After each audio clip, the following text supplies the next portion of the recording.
इस क्वेश्चन में हमें एक ट्रेन गिवन है जो v वेलोसिटी से ईस्ट की डायरेक्शन में जा रही है एंड यस v कांस्टेंट भी है। तो हम इस ट्रेन को एक इनर्शियल रेफरेंस फ्रेम मान सकते हैं, क्योंकि जो ऑब्जेक्ट्स या फ्रेम कांस्टेंट वेलोसिटी से मूव कर रहे होते हैं they are called inertial reference frame. Okay, और इस फ्रेम में हर लॉ ऑफ फिजिक्स एप्लीकेबल है। ओके, तो अब इसमें हमें गिवन है कि एक बॉल एल रेडियस के या एल लेंथ के स्ट्रिंग से रैप्ड है या टाइड है, और वो एक ऐसे सर्कुलर मोशन में, हॉरिजॉन्टल सर्कुलर मोशन में है। ये ट्रेन के और बॉल के मोशन का टॉप व्यू है। ओके, तो जैसे इसमें अगर आप ध्यान से देखो तो यू विल फाइंड कि जब ये बॉल घूमता घूमता इस पॉइंट पे आएगा तो इस समय इसकी ट्रेन के रिस्पेक्ट में जो वेलोसिटी है वो भी राइट में होगी और ट्रेन की वेलोसिटी भी राइट में है।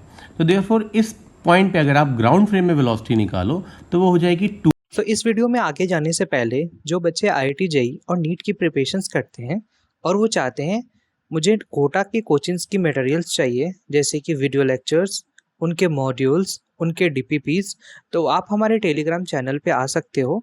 वहाँ पे हम ये सब चीज़ें प्रोवाइड कराते हैं। फ्रेम में वेलोसिटी निकालो तो वो हो जाएगी 2v, और 2v ही मैक्सिमम वेलोसिटी होगी, क्योंकि अगर आप v और v को ऐड कर रहे हैं तो मैक्सिमम मैग्नीट्यूड हमें 2v मिल सकता है। सो देयरफॉर हम कह सकते हैं maximum speed of the Bob is 2v in ground frame. और अगर मिनिमम स्पीड की बात करें तो ऑब्वियसली जब पॉइंट इस पॉइंट पे पहुंचेगा, इसको हम a मान लेते हैं, जब वो b पॉइंट पे पहुंचेगा तो उसकी ट्रेन के रिस्पेक्ट में वेलोसिटी लेफ्ट में होगी, और फिर जब हम ग्राउंड के फ्रेम में वेलोसिटी निकालेंगे तो ये v और v कैंसिल हो जाएंगे और हमें मिनिमम वेलोसिटी 0 मिलेगी in ground frame. So a and d are perfect, a और d तो बिल्कुल सही हैं। अब बात करते हैं टेंशन की।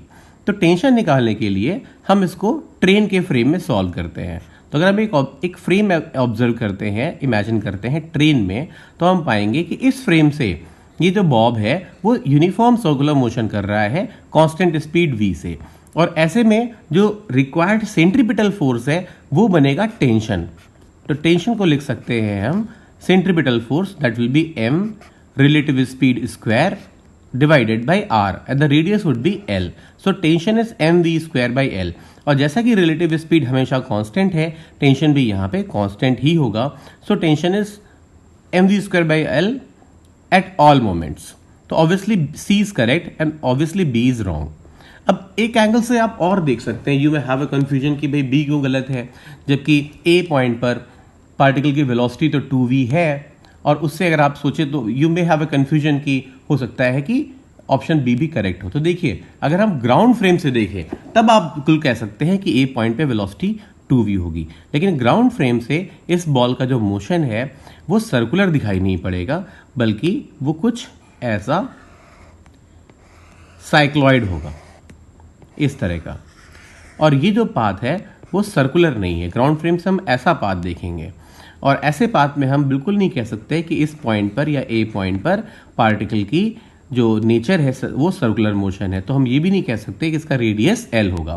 तो ऑब्वियसली ग्राउंड फ्रेम में इसको कर पाना अभी आपके लिए संभव नहीं है, तो हम इसको ट्रेन के फ्रेम में ही करेंगे। So therefore you can say the correct answers are A, C and D।